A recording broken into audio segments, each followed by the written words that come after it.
इस मूवी की शुरुआत में हम जॉन बोरोज नाम की एक लड़की को जॉगिंग करते हुए देखते हैं। जॉगिंग करते हुए उसे अपने पास्ट की कुछ हॉरिफिक चीजें याद आ रही थी, जहाँ पर एक लड़की को कोई किलर काट रहा था या फिर उसे टॉर्चर कर रहा था, और साथ में जॉन ये सारी चीजें देख रही थी क्योंकि उसे भी वहाँ पर बांध के रखा गया था। उस किलर का दिया हुआ स्कार अभी भी उसके चेहरे पर था और यही स्कार जॉन को उस खौफनाक दिन की याद दिलाती थी। फिर हमें कुछ न्यूज़पेपर की कटिंग्स दिखाई जा रही थी, जहाँ पर किसी गुमनाम किलर के बारे में लिखा था जो कि लोगों को टॉर्चर करके उनका मर्डर कर दिया करता था। और जॉन इकलौती ऐसी लड़की थी जो कि उस किलर से बच के जिंदा वापस आई थी। दूसरी तरफ जॉन अपने भाई जेफ को कॉल करती है। उसका भाई एक पुलिस ऑफिसर था और उसका भाई उससे कहता है कि ओलंपिया तुम्हें कॉल करेगा, और दोनों कुछ बातें करके फोन को काट देते हैं। तभी एक कार को ट्रैफिक सिग्नल तोड़ता देख जेफ उस गाड़ी का पीछा करता है और उस गाड़ी में सेंड्रा और ओलंपिया नाम की दो लड़कियां थी। जेफ उन दोनों लड़कियों को पहचानता था और इसीलिए वो उनकी गाड़ी पर कोई फाइन नहीं लगाता है। और यहाँ पर हम देखते हैं कि ओलंपिया जेफ की ही बेटी है।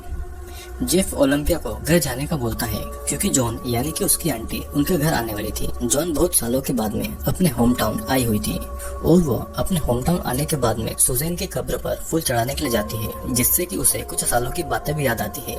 वो और सुजैन एक रात को एक कब्रिस्तान में स्मोक और ड्रिंक करके बातें कर रहे थे। तब जॉन और सुजैन दोनों टीनेजर थे। उनको वहाँ पर एक घर दिखता है। फिर जॉन सुजैन को उस घर पर ले जाने के लिए जिद करती है। सुजैन पहले थोड़ा मना करती है, लेकिन बाद में वो भी उस घर की तरफ जाने लगती है। ये घर किसी बिशप नाम के एक आदमी था और वो दोनों घर के अंदर ही जा रही थी कि तभी वहाँ पर बिशप आ जाता है और उनको अंदर आने के लिए इनवाइट करता है। वे दोनों बिना सोचे समझे घर के अंदर चली जाती है। जॉन को चोट आई हुई थी तो बिशप उन चोटों पर बर्फ लगाता है। फिर बिशप उन्हें चाय पिलाकर उनसे कुछ बातें करने लगता है। वो उनसे उनके घर और उनके बॉयफ्रेंड के बारे में भी पूछता है। बिशप फिर सुजैन को किसी काम के लिए मदद करने के लिए किसी रूम में ले जाता है। सुजैन भी उसके साथ में अकेले ही रूम में चली जाती है। सीन यहीं पर कट होता है और कहानी फिर से प्रेजेंट टाइम में आती है, जहाँ पर जॉन को ये सब बातें याद आ रही थी। उस कब्रिस्तान में एक काम करने वाला आदमी था, जिसे देखकर जॉन जल्दी से वहाँ से चली जाती है। ये कहानी फिर हमें जेफ के घर की तरफ दिखाई जाती है, जहाँ पर जॉन भी आई हुई थी। उसने अपने घर इतने सालों के बाद में खाना खाते हुए जॉन, जेफ और ओलंपिया एक दूसरे से बातें करने लगते हैं। फिर तभी ओलंपिया के फोन में सेंड्रा का मैसेज आता है, जो कि उसे एक पार्टी के लिए बुला रही थी।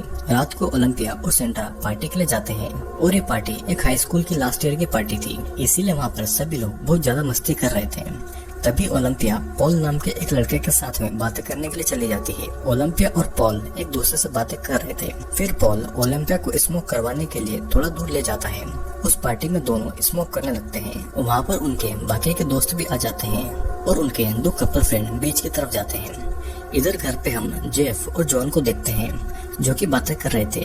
जेफ की पत्नी मर चुकी थी, लेकिन जेफ ने अभी भी अपनी पत्नी की सारी चीजों को बहुत अच्छे से संभाल कर रखा हुआ था। जेफ अपनी बहन को देखकर बहुत खुश था और फिर जेफ जॉन को घर पे छोड़कर अपनी ड्यूटी के लिए निकल जाता है। जॉन को फिर से वही सारी बातें, वही टॉर्चर याद आ रहे थे। हम फिर से फ्लैशबैक को देखते हैं, जहाँ पर सुजैन के बिशप के साथ एक अलग रूम जाने के बाद में जॉन वहाँ की चीजों को देखने लगती है। तभी वहाँ पर बिशप आ जाता है।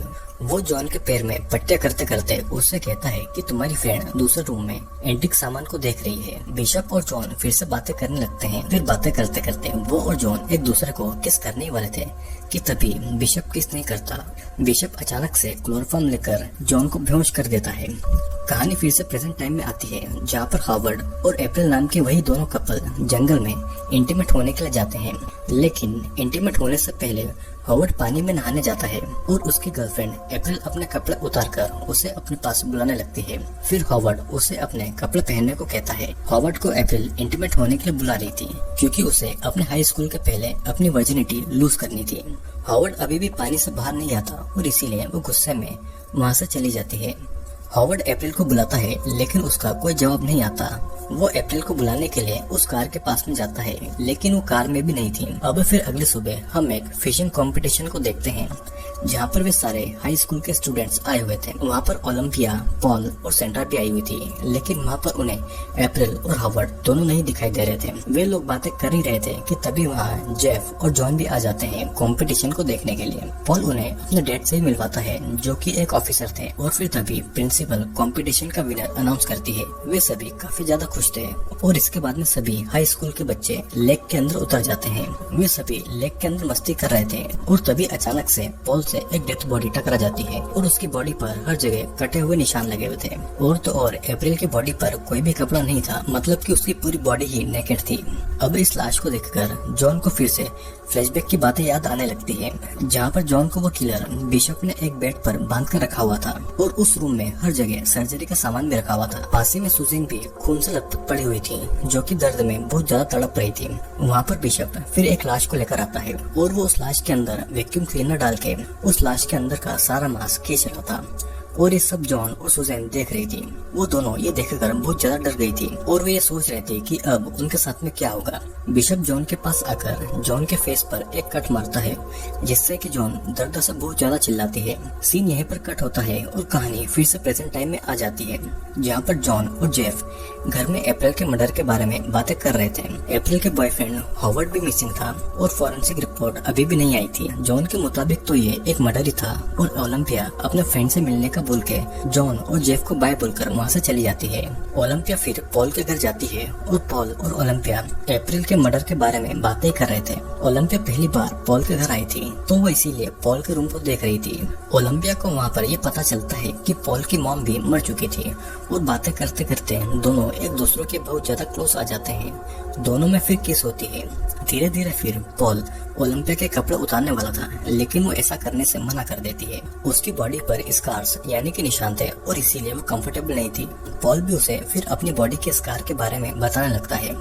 ओलंपिया पॉल को बाथरूम जाने को बोलती है और पॉल उसे वहाँ जाने का रास्ता बता देता है। ओलंपिया जब बाथरूम जाती है तो वहाँ पर पॉल के फादर थे, जिसे देखकर ओलंपिया डर जाती है और वापस पॉल के पास आ जाती है। आने के बाद में वो उसे बाय बोलती है और वहाँ से चली जाती है। घर आने के बाद में ओलंपिया सेंड्रा को कॉल करती है। सेंड्रा के घर में उसके पेरेंट्स नहीं थे, तो उसने अपने बॉयफ्रेंड ब्रेंड को अपने घर पर बुला लिया था। दोनों थोड़ी देर फोन पर बात करते हैं, जिसके बाद में वो फोन कट कर देती है। सेंड्रा यहाँ पर अपने घर को साफ कर रही थी और ब्रायन अप्रैल के मर्डर और हॉवर्ड के मिसिंग होने की बातें कर रहा था। ब्रायन बार बार ये बातें कर रहा था, तो सेंड्रा उस पर बहुत ज्यादा गुस्सा हो जाती है। ब्रायन उठकर फिर अंदर कमरे में चला जाता है और सेंड्रा बाहर कचरा फेंकने जाती है।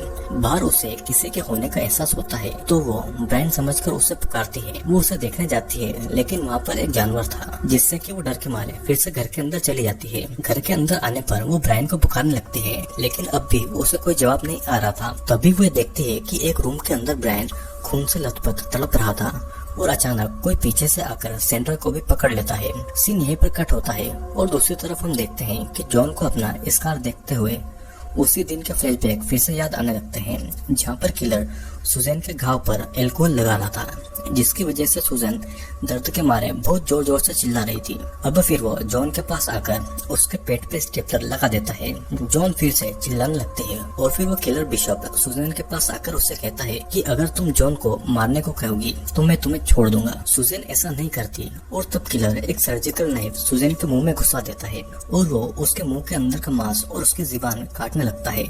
जॉन बिशप को रोकने की कोशिश करती है, लेकिन वो नहीं रुकता और सुजैन की जीभ का टुकड़ा बिशप के हाथ पर आ जाता है और उसके मुंह से अब खूनी खून टपक रहा था। कहानी फिर से प्रेजेंट टाइम में आती है, जहाँ पर ओलंपिया सेंड्रा के घर आई हुई थी। वो डोर पर नॉक करती है, लेकिन अंदर से कोई निकल कर नहीं आता। वो अंदर जाती है, पर अंदर सारा सामान बिखरा पड़ा हुआ था। वो सेंड्रा को आवाज लगाती है, जिसके बाद में वो ऊपर रूम की तरफ जाती है। उसे ये लगता है कि ऊपर बेड पर सेंड्रा सोई हुई है। वो चादर हटाती है तो वहाँ पर हॉवर्ड की जख्मी लाश पड़ी हुई थी। वो ये भी देखती है कि हॉवर्ड के प्राइवेट पार्ट को किसी ने बुरी तरह से काट दिया है और ये देखकर ओलंपिया बहुत ज्यादा डर गई थी। अब फिर पुलिस स्टेशन में ओलंपिया को लाया जाता है उसकी पूछताछ करने के लिए, जहाँ पर पॉल भी आ जाता है। ओलंपिया को कुछ और देर पुलिस स्टेशन में रखा जाता है और पॉल और जॉन को घर पर भेज दिया जाता है। रात को अब ओलंपिया और जॉन एक दूसरे से मर्डर के बारे में बातें करते हैं। जॉन ओलंपिया को भरोसा दिलाती है कि वो उसके साथ में कुछ बुरा नहीं होने देगी। जॉन नहीं चाहती थी कि जो कुछ भी टीनेज की उम्र में उसके साथ में हुआ है वो ओलंपिया के साथ में भी हो। अब रात को सोते टाइम जॉन को किसी की आवाज आती है तो वो नींद से उठकर वहाँ पर देखने जाती है। देखते देखते वो आउट हाउस तक पहुँच जाती है, लेकिन वहाँ पर बस एक हिरण ही था। तभी उसे दिखता है कि ऊपर से उसके कपड़े पर कुछ गिर रहा है। वो ऊपर देखती है तो वहाँ पर ब्रायन की कटी हुई लाश थी और उसी का खून जॉन के कपड़ों पर गिर रहा था। ये देखकर जॉन इतनी ज्यादा डर जाती है कि उसके साथ हुए टॉर्चर की फ्लैशबैक्स उसे फिर से आने लगते हैं, जहाँ पर हम ये देखते हैं कि सुजैन की जीभ काटने के बाद में वो दर्द के मारे होश में नहीं थी और किलर बिशॉप जॉन को ये कह रहा था कि उसे मारने को बोलो, नहीं तो तुम्हारी भी हालत यही होगी। वो जॉन की भी जीभ काटने ही वाला था और तभी जॉन डर से सुजैन को मारने को कहती है और रोते हुए किलर फिर सुजैन के पास जाकर उसका गला मरोड़कर सुजैन को मार डालता है। जॉन अपनी आंखों के सामने अपनी बेस्ट फ्रेंड सुजैन की भयानक मौत देखकर बहुत ज्यादा रोने लगती है। अब ये कहानी फिर से प्रेजेंट टाइम में आ जाती है और सुबह पुलिस ब्रायन की लाश को अपने साथ ले जा रही थी और ये सब देखकर ओलंपिया को उल्टियाँ हो जाती है। इधर पुलिस स्टेशन में पुलिस ब्रायन के मर्डर के बारे में जॉन से पूछताछ कर रही थी। अब पूछताछ के बाद में जॉन उसी बिशप के घर पर आ जाती है तो उसे डोर खुला हुआ मिलता है। उसे किसी के चिल्लाने की आवाज आती है तो चाकू लेकर वो देखने चली जाती है। वहाँ पर कुछ लोग आए हुए थे जो कि बिशप के सामान को देखने आए हुए थे। किलर बिशप जिन सामानों और हथियारों से लोगों को मारता था और टॉर्चर करता था, लोग वो सब देखने के लिए आए हुए थे, जैसे कि बिशप कोई मर्डरर नहीं बल्कि एक हीरो हो। और इस बात से जॉन काफी ज्यादा गुस्सा हो जाती है, जिससे कि जॉन का भाई जेफ उसे अपने घर पर ले आता है। अब रात को जॉन जब खाना बना रही थी तो गलती से उसका हाथ कट जाता है और अपने खून को देखकर अब जॉन को फिर से फ्लैशबैक आ जाती है, लेकिन वो किसी तरह से खुद को संभाल लेती है। रात होने पर जॉन को बिशप की चीजों के म्यूजियम की तरफ जाती है और घर के अंदर घुस के वो एक रूम की तरफ जाती है। उसे ऐसा लग रहा था कि ओलंपिया को बिशप टॉर्चर कर रहा था, लेकिन ये बस उसका एक बुरा सपना था। फिर अचानक एक फोन आता है जिससे कि जॉन की नींद खुल जाती है और एक किसी ऑफिसर का कॉल था। उसे ऐसा लगता है जैसे कि वो जेफ को कॉल हो, लेकिन वो एक बार घर पर जेफ को ही आवाज लगाती है, लेकिन वो ये देखती है कि बाथरूम के अंदर किसी ने जेफ का गला काटकर उसे मार डाला है। अब जॉन को फिर से किसी की आवाज आती है और वो चाकू लेकर देखने के लिए जाती है। वो देखती है कि ओलंपिया अपने रूम में नहीं है। जब वो बाहर जाकर देखती है तो बाहर गार्ड को भी किसी ने मार डाला था। उसे रास्ते में कुछ दूर पर कोई दिखाई देता है और वो आदमी भागता हुआ आता है तो जॉन उसके पीछे भागती है, लेकिन पुलिस आकर जॉन को ही पकड़ लेती है क्योंकि वो खून से सनी हुई थी और उसके हाथ में चाकू भी था। उसके हाथ में चाकू को देख पुलिस जॉन को चाकू रखने को कहती है, लेकिन जॉन पुलिस को बार बार कहती है कि कातिल वो नहीं है बल्कि वो है जो कि भाग रहा था। उन्हें उसे छोड़कर उस कातिल को पकड़ना चाहिए, लेकिन पुलिस जॉन की बातें नहीं सुन रही थी। वो जॉन को खूनी मानकर उसे अरेस्ट कर लेते हैं और पुलिस स्टेशन में जॉन बार बार ओलंपिया को ढूंढने को कहती है। उसके मुताबिक ओलंपिया और सेंटा को किलर टॉर्चर कर रहा हुआ, लेकिन कोई भी उसकी बातें नहीं सुनता है।